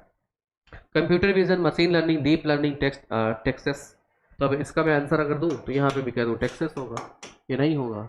कंप्यूटर विजन ऑब्वियस होगा, मशीन लर्निंग बिल्कुल होती है, डीप लर्निंग होती है। ठीक है, डीप माइनिंग मतलब क्या, डीप माइनिंग क्या है कि इंफॉर्मेशन जो है वो, अब देखो मैं कंप्यूटर साइंस का खुद स्टूडेंट हूँ, चाहो तो मैं आपको पढ़ा डालूँ। ठीक है, डीप माइनिंग मतलब ये हुआ कि अगर क्या है, जो कंप्यूटर की जो इन्फॉर्मेशन है, जैसे बिटकॉइन की बात किया जाए, वो अलग अलग जगह बिखरी अगर हो, तो आर्टिफिशियल इंटेलिजेंस क्या करता है, उसको एक करके इन्फॉर्मेशन इकट्ठा करके आप तक भेज देता है। ठीक इसी का एग्जाम्पल आप देखते होंगे, जब आप अमेजन या यूट्यूब जब आप सर्च करते होंगे, जो आप सर्च करते हैं आर्टिफिशियल इंटेलिजेंस आपको वही प्रोवाइड करता है। अब अगर आपने सर्च किया, जैसे अगर आप लड़की हैं, अगर आपने अमेजन पे सर्च किया, मान लिया जाए गर्ल्स के लिए कपड़े, लिपस्टिक, बाली, नाक के लिए कुछ और अपने फेस के लिए कुछ, तो उसको पता चल गया हो ना हो ये लड़की है। अब अगर मान लीजिए मेल फीमेल, फीमेल पता चल गया उसको, अब आपने सर्च क्या क्या किया तो उसको पता चल जाएगा कि आप शादीशुदा हो कि नहीं हो। ठीक है, क्यों? क्योंकि शादीशुदा जो होगी उसके गहने, उसके पहनावे कुछ अलग होंगे, और जो अनमैरिड होगी उसके पहनावे अलग होंगे। उसमें भी फिर वो क्या करता है, एज डिफाइन कर लेता है। वो क्या कहलाएगा, आर्टिफिशियल इंटेलिजेंस, एआई करता है। ठीक है, कंप्यूटर विजन यहां से देखा जाए, विजन में, कंप्यूटर विजन में अलग अलग जो स्तर है, मतलब कि जिसको पीढ़ियां आप कहते हैं। ठीक है, उनमें अगर आप देखो तो कैसे कैसे हम भविष्य में कौन से कंप्यूटर किस तरह के बना सकते हैं। इसी में एक आता है क्वांटम कंप्यूटिंग का आता है। डीप लर्निंग का मतलब यहाँ बता चुका, लेकिन टेक्सस क्या है, टेक्सस या टेक्स्ट जो आप टाइप करते हो नॉर्मली, ठीक है, उसके अंतर्गत नहीं आता है। ठीक, चले आगे बढ़ते हैं। सहस्त्राब्दी विकास लक्ष्य निम्नलिखित में से कौन से हैं? विच of the following is millennium development goal? अत्यधिक निर्धनता और भूख का उन्मूलन करना, एडिकेशन, एक्सट्रीम पॉवर्टी एंड हंगर, मातृ स्वास्थ्य में सुधार लाना, इंप्रूविंग मैटरनल हेल्थ एंड जलवायु परिवर्तन संबंधित समाधान करना, फिर इसके लैंगिक समानता और महिला सशक्तिकरण को बढ़ावा देना, सभी के लिए ऊर्जा सुरक्षा सुनिश्चित करना। इसमें से कौन सा होगा, बिल्कुल बताइए आप सब। नहीं, मैं सेकेंड पेपर नहीं पढ़ाता हूं। सेकेंड पेपर में क्या, प्रिया श्रीवास्तव जी?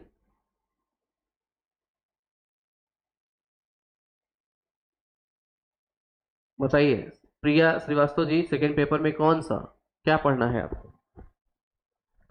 यहां की अगर बात करें डियर स्टूडेंट्स, यहां से अगर बात करें तो इस वाले में यहां पे हमने पर सभी के लिए ऊर्जा सुरक्षा सुनिश्चित करना, ये नहीं है, ये एमडीजीज के अंतर्गत, यहां पे एमडीजीज के अंतर्गत ये नहीं लाया गया था। ये जो लाया गया एसडीजीज के अंतर्गत लाया गया। ठीक है, एसडीजीज के अंतर्गत ये लाया गया, और उसमें भी किसमें, 7 नंबर में लाया गया। ठीक है, ऊर्जा सुरक्षा। ठीक, याद रखिए, बाकी सब है। ठीक, आगे बढ़ते हैं। आगे है, अच्छा इसमें तो अच्छा अलग अलग है, कौन कौन से हैं? तो भैया कौन सा होगा, ए बी सी डी, तीन चारों होंगे, A B C D, A B C D ये होगा आंसर। ठीक है, फर्स्ट आगे बढ़ते हैं। निम्नलिखित में से निम्नलिखित ऊर्जा स्रोतों की दहन ऊष्मा के संदर्भ में उनके सही आरोही क्रम को पहचानिए। आरोही क्रम का मतलब यहां से पहले ही बता चुका, असेंडिंग ऑर्डर, इंक्रीजिंग ऑर्डर में।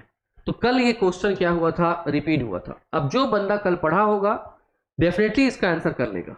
ठीक है, बताइए इसका आंसर क्या होगा?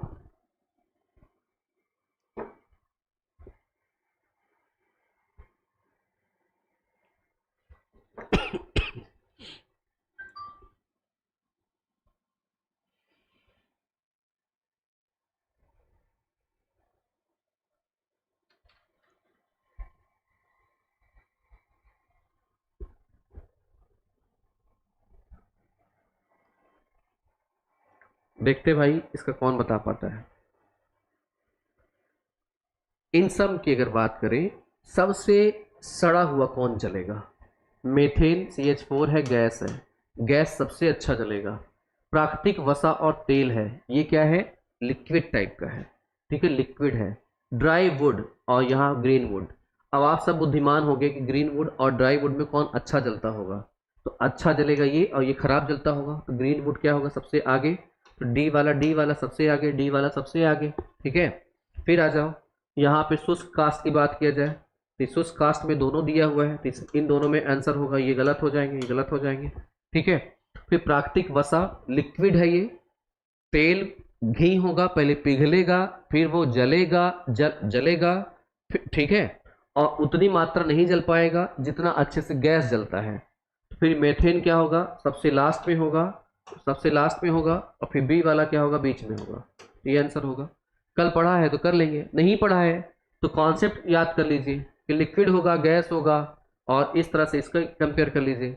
अब यहाँ कोयला, अगर इन दोनों की जगह कोयला दिया होता, कोयला अगर दिया होता पीट कोयला, और एक दिया होता बिट्यूमिनस कोयला, तो याद कर लीजिए 4 प्रकार के कोयले होते हैं। एक होता है एंथ्रेसाइट, जो ए से नाम होगा वो बेहतर जलता है।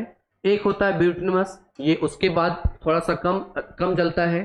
फिर इसके बाद यहाँ से आता है लिग्नाइट कोयला, जो इससे कम जलता है। पीट कोयला जो सबसे सड़ा हुआ है। जब अल्फाबेट के हिसाब से आप चलोगे ABLT, तो ए वाला सबसे अच्छा, बी वाला उससे कम, फिर एल वाला उससे कम, पी वाला सबसे कम।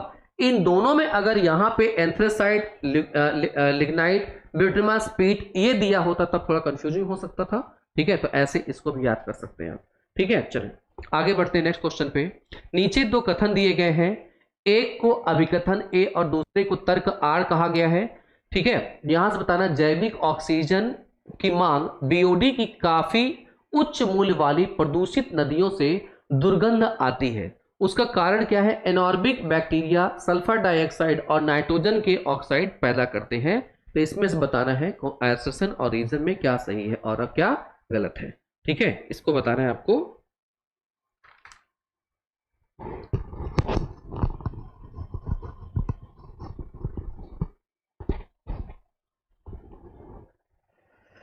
मैंने पहले पढ़ाया है कॉन्सेप्ट, अगर आपने पढ़ रखा है तो इससे क्वेश्चन को आप गलत नहीं करोगे। अगर आपने मुझसे नहीं पढ़ा होगा तो डेफिनेटली आप इसका मतलब अपने से पढ़े होगा, अच्छी बात है, लेकिन गलत कर ले जाएंगे। पढ़ा होगा गलत नहीं होगा। 20 का ए बता रहे हैं, 20 का ए बी। अब यहां से देख ले ए क्या है, ए आर दोनों सही है।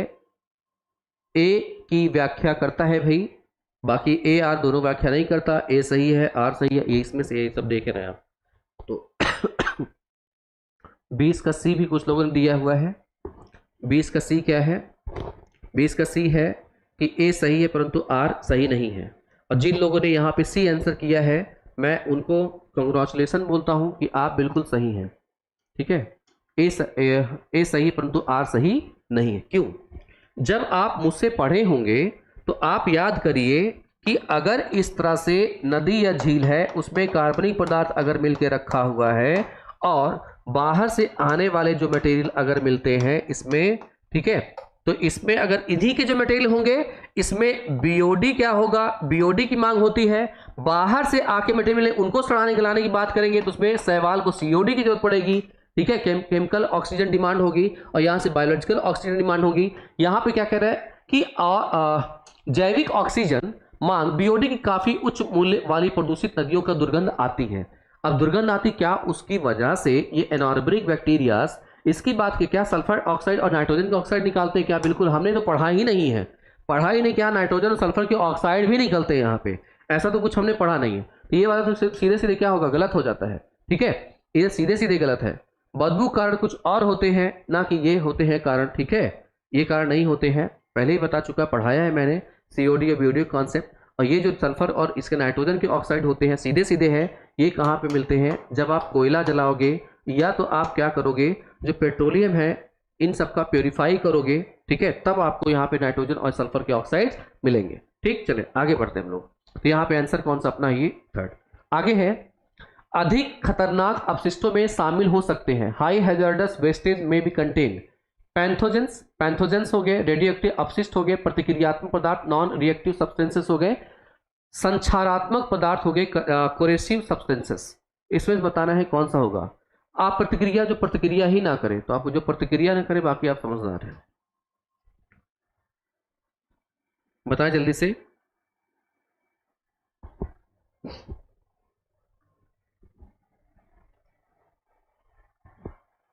जब आप किसी पर चीखो, चिल्लाओ, मारो, थपड़ियाओ, कुछ भी करो, पर आपको कुछ बोलबे ना करे, जब बोले ही ना तो आप प्रतिक्रिया कर रहा है, तो खतरनाक वो हो ही नहीं सकता। तो जब खतरनाक ये होगा ही नहीं तो फिर सीधे सीधे कट कर दो। खतरनाक होगा नहीं, सी वाला आंसर हटा दो, सी वाला हटा दो। ठीक है, सी वाला हटा दो। यहाँ बचा है कौन सा? अब यहाँ और नहीं लिखा है उस बंदे ने, ठीक है, नहीं तो यहाँ भी सी हो जाता, ये भी कट जाता। अब बी डी, अच्छा नहीं लिखा, कोई बात नहीं, बी डी है क्योंकि ये तो पैंथोजेंस होते ही हैं, पैंथोजेंस होते ही हैं, रेडियो एक्टिव अपशिष्ट होता ही है, तो ए बी तो मैच कर गया। संचारात्मक पदार्थ जो कोरेसी होते हैं, कोरेसी मतलब क्या करते हैं? कोरेजन करते हैं। एग्जाम्पल दे रहा हूँ, जैसे तेजाब है, तेजाब को क्या करो, आपके अगर इस पे गिर जाएगा तो ये क्या करेगा? तो कोरेज करेगा, मतलब जलाएगा, उस पर लेयर हटा देगा। ऐसे ही कोरेसिव पदार्थ जो होते हैं वो अगर जमीन पे गिरते हैं, जमीन पे किसी पदार्थ पे गिरते हैं तो उसको भी क्या करता है? हटा देगा। ठीक है, कोरेसिव पदार्थ एग्जाम्पल दे रहा हूँ तेजाब का। ठीक है, तो ऐसे पदार्थ भी होंगे, कोरेसिव पदार्थ ये भी आएगा। तो ये सब में देखें तो ये अपशिष्ट क्या होते हैं? अधिक खतरनाक होते हैं। ठीक है, कि यहाँ पे अगर मिट्टी में अगर मिल जाए, मिट्टी की उर्वरता भी क्या करेंगे? घटा देगा। ठीक है, ह्यूमन पानी मिल जाए तो उस पर जैसे खाद रसायन होते हैं जो किसान यूज करते हैं वो केरोसिन पदार्थों में आएंगे। ठीक, तो यहाँ तीनों होंगे ए बी एंड डी। तो आंसर क्या होगा अपना, यहाँ से डी होगा आंसर में यहाँ पे। ठीक है, ए बी एंड डी। चलिए आगे बढ़ते हैं। नेक्स्ट क्वेश्चन है, निम्नलिखित में से किस प्राथमिक प्रदूषक के मामले में वैश्विक उत्सर्जन प्रति वर्ष मिलियन टन के संदर्भ में प्राकृतिक स्रोतों की तुलना में मानव के क्रिया का योगदान अधिक है? इनमें से किसमें मानव सबसे अधिक योगदान दे के रखा हुआ है, ये बताना है आपको। ठीक है, अब ये भी क्वेश्चन अगर आप ढंग से करोगे तो कर ले जाओगे। इसके पीछे थोड़ा सा कॉन्सेप्ट है, बताएं आप सब।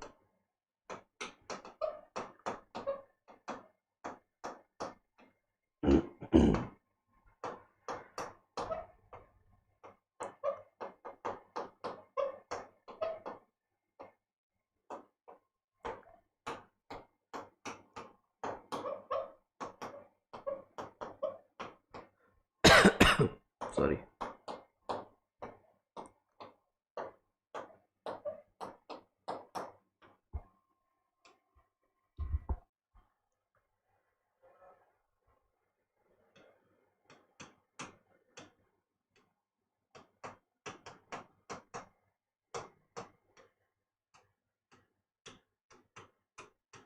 देखिए जब हम बात करें भारत की, आप सब जानते हैं कि गुलाम रहा है इसका, अंग्रेजों का। यहाँ संसाधन संसाधन इनको मिले, पैसे कमाए, पैसे कहाँ भेज दिए गए, इंग्लैंड। वहाँ पे क्या हुआ, औद्योगिकरण हुआ। औद्योगिकरण में क्या किया गया, पेड़ पौधों काटा गया, पेड़ पौधों काट करके क्या किया गया, पेड़ पौधों काटे, इंडस्ट्री के लिए एनर्जी चाहिए ना, या तो फिर कोयले का इस्तेमाल किया गया, और जो कोयला आप जलाओगे सल्फर के ऑक्साइड्स।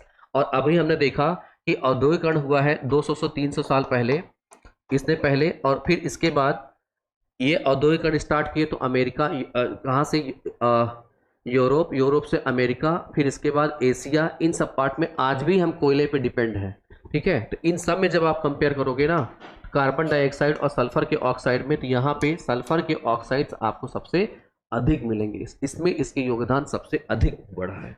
ठीक, चले आगे बढ़ते हैं नेक्स्ट क्वेश्चन पे। सबको यहाँ पे ये लगने लगता है, सबको यहाँ पे ये आंसर लगता है यही वाला बढ़िया तो है। निम्नलिखित में से किस विश्वविद्यालय में वर्ष 1962 में पत्राचार पाठ्यक्रम शुरू किया गया था? अब ये आपके लिए क्वेश्चन है, करिएगा। ये टाइपिस्ट को मैंने नंबर भी लिख के दिए तब भी जबरदस्ती यही दूसरे क्वेश्चन डाला है। नीचे दो कथन दिए गए, एक को अभिकथन, दूसरे को कारण कहते हैं। नदियों की अपेक्षा झीलों को के प्रदूषण होने की अधिक संभावना होती है। दूसरा है झीलों के जल को प्रतिस्थापित होने में दशकों लग सकते हैं। इसमें से बताना है कौन सा होगा। अब ये तो थोड़ा सा कॉमन सेंस है, कर ही लोगे आप।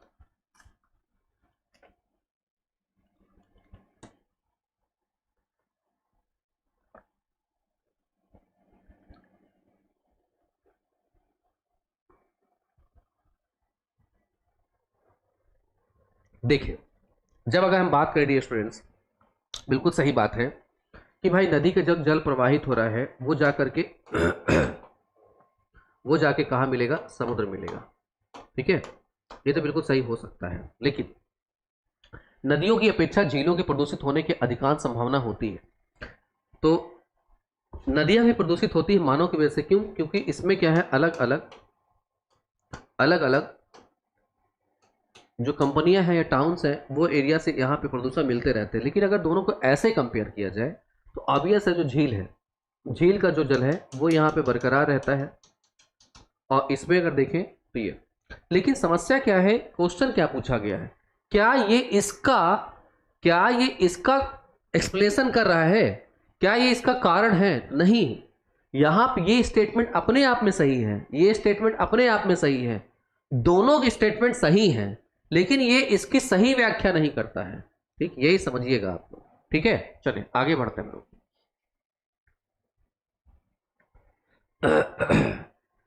ए R both are correct, but दोनों सही है लेकिन इसकी व्याख्या सही नहीं करता है। ठीक, चलिए आगे बढ़ते हैं हम लोग। नेक्स्ट क्वेश्चन है, ये बहुत अच्छा क्वेश्चन है, कई बार क्वेश्चन पूछा है। थर्मल रिएक्टर निम्नलिखित में से न्यूक्लियर ईंधन के विखंडन से ऊर्जा उत्पन्न होती है, कौन कौन सा है? बहुत अच्छा क्वेश्चन है, और एग्जाम में कई बार क्वेश्चन इससे आए हैं अलग अलग एग्जाम में। इसको करके बताइए जल्दी से, नहीं आएगा तो मैं जरूर बताता हूं।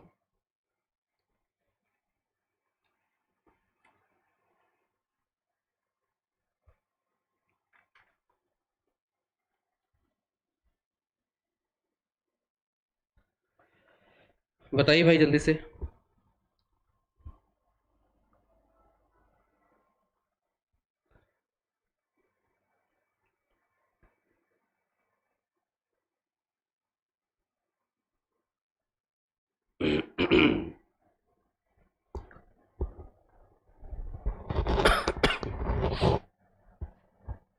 देखिए एक कॉन्सेप्ट याद रखिएगा आप सब इसमें, यूरेनियम 235, इसका इस्तेमाल हम नाभिकीय विखंडन ऊर्जा के रूप में करते हैं, यूरेनियम 235 का। ठीक है, यूरेनियम 233, यूरेनियम 233 कहाँ से बनता है? तो ये आपको याद होगा, कल मैंने पढ़ाया था, थोरियम पढ़ाया था, जो कि भारत देश के यहाँ से मोनाजाइट वालों में मिलता है। थोरियम होता है 292, इसको कन्वर्ट हम किस में करते हैं? यूरेनियम 233 में करते हैं। ठीक है, यूरेनियम 233 में करते हैं। तो ये भी क्या होता है, इसको न्यूक्लियर पावर प्लांट में यूज कर सकते हैं। यहाँ पे अगर हम यहाँ से थोरियम की बात करें, तो थोरियम को मैंने आप सबको बताया था कि थोरियम वाला डायरेक्ट रेडियो एक्टिव नहीं होता है, डायरेक्ट रेडियो एक्टिव मटेरियल नहीं है। यहाँ पे यूरेनियम 238 की बात करें, तो जैसा थोरियम है वैसा ही क्या है, यूरेनियम 238 है, इनएक्टिव है, ये रेडियो एक्टिव मटेरियल नहीं होता है। ठीक, अब प्लूटोनियम की बात की जाए 239, ये बिल्कुल है। जब अगर बात करें जापान पर, अमेरिका ने जो बम बनाया था, ठीक है, अमेरिका ने जो विश्व युद्ध में बम बनाया था, 6 अगस्त 9 अगस्त को जा करके हिरोशिमा नागासाकी पे डाला था, तो हिरोशिमा पे जो डाला था बम, वो बना था किससे? 239 से, प्लूटोनियम 239, और नागासाकी पे जो डाला था वो बना था यूरेनियम 235 से। तो ये रेडियो एक्टिव है। अब याद कैसे कर सकते हैं? याद ये कर सकते हैं कि जो प्लूटोनियम होता है वो 239 है, यहाँ पे देखिए 5 है, यहाँ पे देखिए 3 है, यहाँ पे देखिए 9 है। जो ऑड नंबर वाले हैं, जो विषम नंबर वाले हैं, वो आप यहां से याद कर सकते हो, वो क्या होंगे? रेडियो एक्टिव होंगे। लेकिन यहां पे देखिए ये इवन नंबर है और ये भी क्या है? इवन नंबर है, ये रेडियो एक्टिव नहीं है। ये तो मैं केवल याद करने तरीका बता रहा हूँ, ऐसा नहीं रट लिए तो फिर, हाँ ठीक है, याद करने तरीका बता रहा हूँ मैं। तो ये होगा यहाँ पे, तो ए होगा, बी होगा और ई होगा, ए होगा, बी होगा और ई होगा। याद रखिएगा। एक क्वेश्चन यहाँ थोरियम के बारे में पूछा गया था, कल हम लोगों ने पढ़ा था। ठीक, आगे बढ़ते हैं नेक्स्ट क्वेश्चन पे। ध्वनि प्रदूषण को निम्नलिखित में से आयाम की मानक ध्वनि तीव्रता के संदर्भ में डेसिबल डीबी में मापा जाना है। Noise pollution is measured decibel dB, क्या लिखा है ये, पता नहीं यहाँ क्या लिखा है। To standard sound intensity of following magnitude: 1 pico प्रति मीटर स्क्वायर, 1 मिलीमीटर प्रति स्क्वायर, 1 नैनोमीटर प्रति स्क्वायर, 1 माइक्रोमीटर प्रति स्क्वायर। इसको बताना है आप सबको, नहीं होगा तो याद कर लीजिएगा। देखिए इसका आंसर जो होगा वो यहाँ से ये है कि यहाँ से क्या करना है भाई, आपको ध्वनि प्रदूषण के लिए है, तो ध्वनि इम्पैक्ट इस पे कर रही है, कितने एरिया पे कर रही है, तो 1 पीको वाट। ठीक है, 1 पीको वाट, ये क्या करें? प्रति मीटर स्क्वायर पर इतना ध्वनि पड़ रही होगी। ठीक है, तब हम इसको क्या करें? डीबी में माप रहे होंगे, बाकी ये सब नहीं है। ठीक है, चलो आगे बढ़ते हैं नेक्स्ट क्वेश्चन की तरफ। प्रदूषित शहरी क्षेत्र में फोटोकेमिकल्स धूम कोहरे में निम्नलिखित में से किस की उच्चतम सांद्रता अधिक हो सकती है? ठीक है, उच्चतम अधिक मात्रा हो सकती है इन pollutant under area which of the higher, इसमें highest concentration in photochemicals smog, ozone, PAN, hydrocarbons और कार्बन मोनोऑक्साइड्स। इसमें बताना है कौन हो सकता है, जल्दी बताइए आप सब।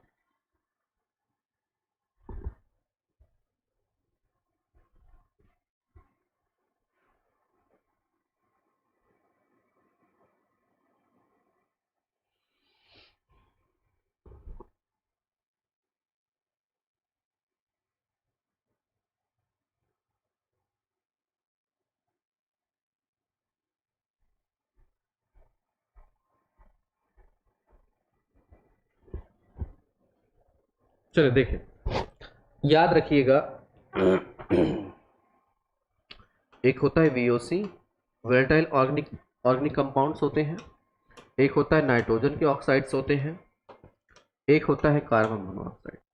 और इसी में आप क्या करिए? सनलाइट मिला दीजिए, सनलाइट मिला दीजिए, यहाँ से आपको मिलेगा स्मॉग मिलेगा, स्मॉग बनेगा। ओजोन, ओजोन भी बनता है जिसको हानिकारक ओजोन बोलते हैं। ठीक है, हानिकारक ओजोन। लेकिन यहाँ हमसे क्या कर रहा है? प्रदूषित शहरों में क्षेत्रों फोटोकेमिकल धूम कोहरे में, फोटोकेमिकल धूम कोहरे में यहाँ पे ओजोन बनता है ना कि ओजोन होता है। पैन यहाँ पे हम पढ़ चुके हैं, पिछला पैन याद करिए जब हम लोग दूसरा क्वेश्चन अभी कर रहे थे। ये मटेरियल्स नहीं होते हैं। हाइड्रोकार्बन की बात किया जाए तो हाइड्रोकार्बन जैसे मेथेन होती है, मेथेन के बिना की बात किया जाए हाइड्रोकार्बन, मिट्टी के तेल, बाकी सबको अगर जलाते हैं तब कार्बन मोनोऑक्साइड की मात्रा क्या होगी इसमें, अधिक होती है। इसके अलावा कार्बन मोनोऑक्साइड अगर यहाँ पे नहीं दिया होता, यहाँ पे नाइट्रोजन के ऑक्साइड दिए होते, तब ये भी आंसर हमारा क्या होता, सही होता। अगर यहाँ पे VOC दिया होता, ठीक है, VOC साथ में होता, क्या क्या हो सकता है, तो ये सब्सटेंसेस यहाँ पे अवेलेबल है, ठीक है, चारों हो सकते हैं, ठीक है। चलिए आगे बढ़ते हैं। नेक्स्ट क्वेश्चन है, वर्ष 2014 में जीवाश्म ईंधन जलने में सीमेंट के निर्माण और गैस के प्रज्वलित होने के कारण वैश्विक कार्बन मोनोऑक्साइड के उत्सर्जन में योगदान करने वाले देशों के घटते क्रम में पहचान करिए। यहाँ पे कार्बन मोनोऑक्साइड एमिशन है, तो इसमें बताना है कौन सा होगा, ठीक है। ये लास्ट क्वेश्चन है आज का, ये लास्ट क्वेश्चन है। इसके बाद नेक्स्ट क्वेश्चन के लिए हम लोग मिलेंगे आने वाले टाइम में।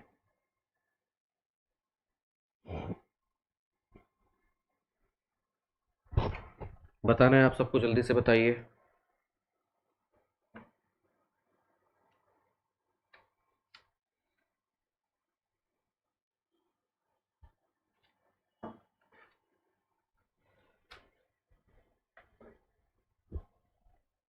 देखिए इसका आंसर जो डियर स्टूडेंट्स ये है, ठीक है, ये रिसर्च पे रिपोर्ट पे है, अपने आप दिमाग नहीं लगाना है। सी है चाइना, ए है सी है, फिर ए है USA, फिर बी है EU, और फिर इसके बाद क्या है रसिया। ये सब रिपोर्ट क्वेश्चंस हैं, तो रिपोर्ट क्वेश्चन आप इसको याद कर सकते हो डायरेक्ट, ठीक। चलो, तो ये था अपने 25 क्वेश्चन थे, एक्चुअली 3 क्वेश्चन इधर उधर के थे, इसलिए 28 में लिखा होगा, 25 क्वेश्चन थे टोटल। तो ये मैंने आपको सॉल्व करवाए 2020 तक के और क्वेश्चन से। कल फिर मिलूंगा मैं आपसे 2020 के क्वेश्चन लेकर के, ठीक है। तो यहां से आई होप कि आप सबको ये जो सीरीज है अच्छी लग रही होगी, तो अपने कमेंट बॉक्स में जरूर कमेंट करिएगा। जो लोग बाद में देख रहे होंगे, ऑब्वियस है कि इससे आपको बहुत फायदा मिल रहा होगा। अभी मैं आपको ये पढ़ा रहा हूं, बाद में आने वाले टाइम में आपको जो सब्जेक्ट है अलग अलग टीचर्स भी यही चीज करवाएंगे। यहां पे ICT का DI का 2018 तक का पेपर सॉल्व करवाया जा चुका है, आप उसे भी देख सकते हो। और जैसा कि मैंने आप सबको बताया है पहले से भी कि हर सैटरडे को, हर शनिवार को यहाँ पे मैराथन क्लास चल रही है, और उसके अलावा ये 5 बजे चलती है। उसके अलावा 2000 यहाँ से पेपर हम सॉल्व करवा ही रहे हैं। उसके अलावा जिनको एडमिशन लेके देखना है तो 999 का ये प्रोग्राम भी आप ले सकते हो, जो कि 3 महीने का है। इस प्रोग्राम में दिसंबर का फोकस कर सकते हो, लेकिन सब्सक्रिप्शन आपका ज्यादा रहेगा, आप चाहे तो जून वाले तक को भी आप फोकस कर सकते हो, ठीक है। तो यहाँ से ये चीजें हैं। और मेरी ओर से सूर्यांश सर की तरफ से इन्वायरमेंट वाला जो पार्ट पढ़ाया जा रहा है, ठीक है, जो मैं आपको करवा रहा हूँ, डेफिनेटली आपको बहुत फायदा करेगा। तो मिलूंगा फिर कल मैं आपको सेम टाइम पे, तब तक के लिए आप सबको नमस्कार, हैव अ गुड डे।